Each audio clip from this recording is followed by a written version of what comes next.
DC Comics superheroes Justice League, Gotham City Breakout. Look for it on Blu-ray, DVD, and digital HD. All right, so why don't you bring us up to speed? What's Oh, this am I one about? recording? Is this a video? Yeah, it's a Oh, video. okay, I'm ready. I'm Jim Krieg, and I'm the writer of Lego, DC Superheroes, Justice League, Gotham City Breakout. Original movie. Actually, I don't think original movie is part of the title, but it's on the poster, so I read it. I have to say, this series has really generated a lot of stories. I'm very impressed at how well it's almost like a machine. You can just crank them out. It is a machine. I'm an important cog in the Lego Justice League machine. What do you think? How is it that you're able to keep coming up with such stories? A lot of people say that they're really grounded in stories, but you guys just keep rolling them out. Well, I think it's actually the opposite of what I thought was going to happen, because when we were the first couple, that's exactly what we thought. Like, what are we going to do now?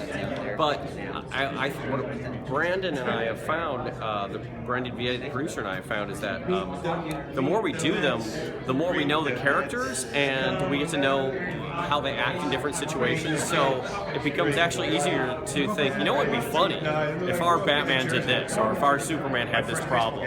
And so in some ways it's gotten a lot easier. And then of course there's so many DC characters to use that we think of the ones we haven't used yet and go, oh, it would be to bring in this case, Batgirl. So what does Lego Batgirl talk like? What is she like? So Nightwing is in this one, and it's fun to bring in the people we haven't seen before. Do you find, I think when I watch the series, I've enjoyed just about all of them. The characters are very close to Silver Age versions, or Silver Age type of stories. Do you find that makes it easier for you to keep producing things? Because you don't necessarily have to be rooted in reality with everything? Yeah, that's quite right. I love the Silver Age because of the silliness. And the thing about... there's so many superhero things right now, and it's such a rich tapestry that some things can be very grim. You know, if you're spending $250 million on a movie, you might want it to be a little more serious. But there's a lot of room for adaptation, and we can make these characters a little bit more out there and a little bit more kid relatable.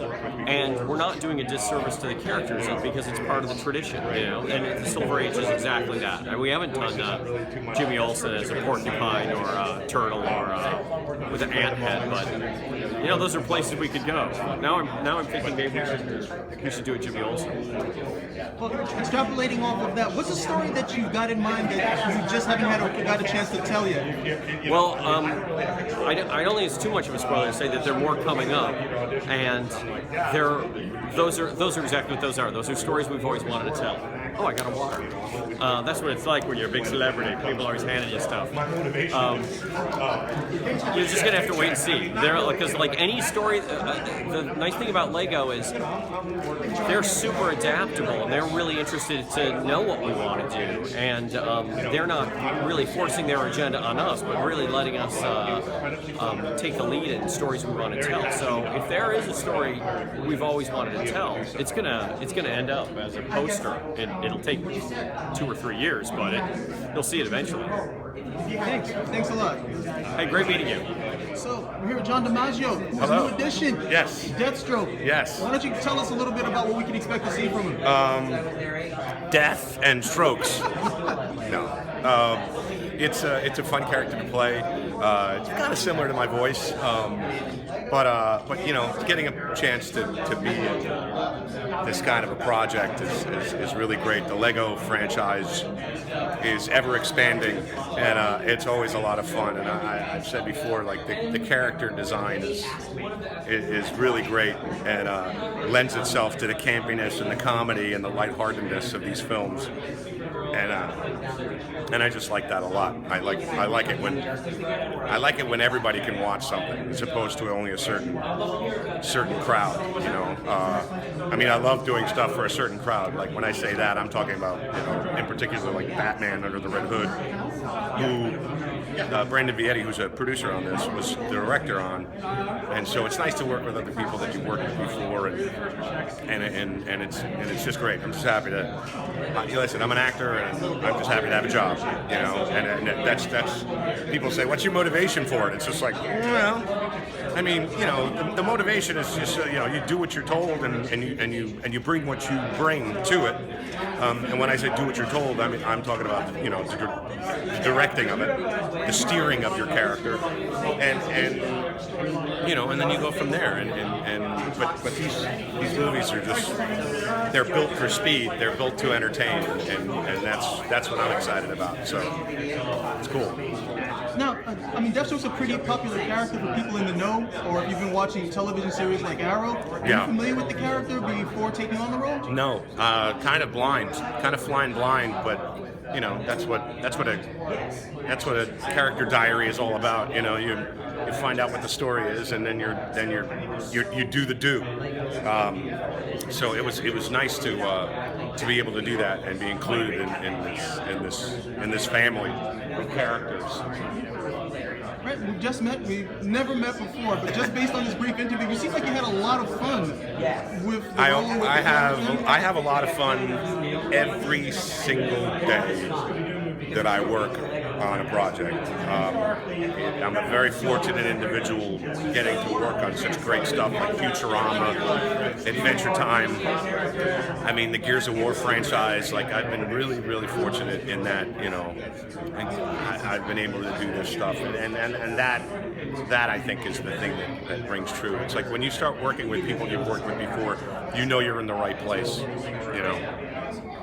Thank you. All right. Hi. So we're here with the producer for Lego Batman, Justice League, Gotham City Breakout. All right. This seems to be a really vibrant, very healthy series. What do you think the future is for the series? Hopefully very bright. Hopefully people love these movies and continue to buy them so we can continue to make them. As a producer, how fortunate do you feel to be attached to this type of project where it just seems to be generating itself? It's very well received. Like I said before, it's very robust in terms of its response. How does it feel to be connected to a series like this? It's so gratifying and humbling. I mean, Lego's been around since a very long time. When I was a kid, I was playing with Lego, and I've been lucky to work at Warner Brothers Animation and work on a lot of DC Universe animated properties, and to be able to connect the two, to bring the DC Universe to life in Lego, it's amazing.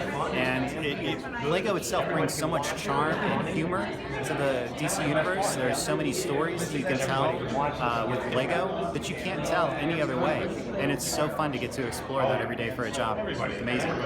We get to talk to a lot of people are interested in of course, the actors who do the voices. But can you tell us a little bit more as a producer what your function is, what your role is in getting all of these things together? Oh, sure. I'm involved from the first day to the last day. I come on board when we first start to make these, when we first get a project up and running. I sit with the writers and my executive producers, and also work very closely with Lego and DC Comics. And together we kind of come up with a story. And once we come up with a story, I work very closely with the writers. We write it. I have a pre-production team here at Warner Brothers Animation, very talented storyboard artists and designers. We all work together to design the movie, storyboard the movie.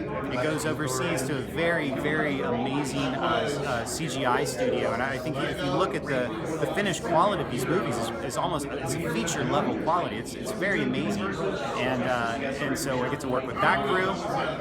Once the animation comes back, it's a very long process, right? Once the animation comes back, there's sound design, so all the sound effects, all of the Lego brick clicks. We have to make sure all the footsteps of the Lego characters sounds just right, just like a Lego brick click. We score it, add music, and we even color correct. There's a little color correction at the end, and then we deliver a final movie. And all of this takes about a year. It's a very long process. I noticed the one thing that you don't seem to have your finger in is doing any of the voices. Can we expect to hear you do any of the voices in the future? No. I leave that to the pros. That is not my specialty. Not even a cameo? Not even a cameo. We sometimes as we're doing the storyboards, we're creating animatics, and we'll write new jokes that are not in the script. And so myself and the director and the writer will have a little fun, and we'll do what we call a scratch track, where we have to record our voices in place of the actors. And that's sort of a placeholder until we can get our actors actors back following animation for a process called ADR, and that's where the actors come in and they listen to our horrible, horrible scratch track, and then they make it way better and record over us. So that's about the only time we get to hear ourselves. It's very brief. It's only through production, and nobody will ever see it. Thank you very much. Jason Spizak, and I play the Lego Joker. So, without a doubt, it seems you had a great time playing the Joker. Yeah. What's the attraction for an actor to playing the Joker? Everybody wants to play this guy. Because he's unhinged, it's total creative freedom, and you can't really go too far because it's the Joker. So if you go off the deep end, that's probably the stuff they'll keep. That is the joy of playing the Joker, is the unbridled fun that you get to have as an actor. Right, is there any process? Actually, no, that's a ridiculous question. There's no process for the Joker.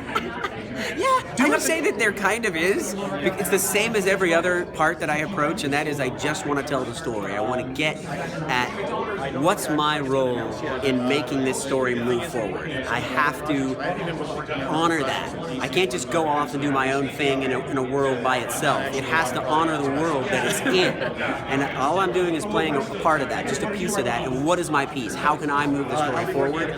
And of course, it's Lego and it's Joker, and so there's lots of fun that comes along with that in this instance. Right, do you have to detox from the role at all? Do you find yourself having to, I have to wash off the makeup. Meditate a bit, you know, to get the Joker out of your head? No, I mean medication, not meditation. No, that's not true. I don't find that the Joker is something so destabilizing that I have to do that. Some people might, but then again, I just did a super crazy, insane laugh 3 seconds ago, and just kind of pulled it out of nowhere. So I have access to kind of all that stored up insanity anyway. So maybe if it was a really mellow role, I'd have to detox. So in reverse, I don't know. It's just kind of who I am. Right, I also noticed the audiences are also very attracted to the Joker as well. It doesn't matter what form he comes in. Yes. He can be severely psychotic, or he can be more of the comical clown. What's the attraction for the audience to the character? Who doesn't like clowns? Okay, that's not it. I would say the Joker's unhingedness is kind of a symbol of all of our pent-up angst that we wish we could just release. Every human being has a Joker inside them, and it comes out at parties, or it comes out when people are being crazy or whatever, and so he's an element of the essential human nature that we all have. It's just that his dial is cranked all the way to, always on. And everybody can relate to that. In some way or another, we all have that piece of us.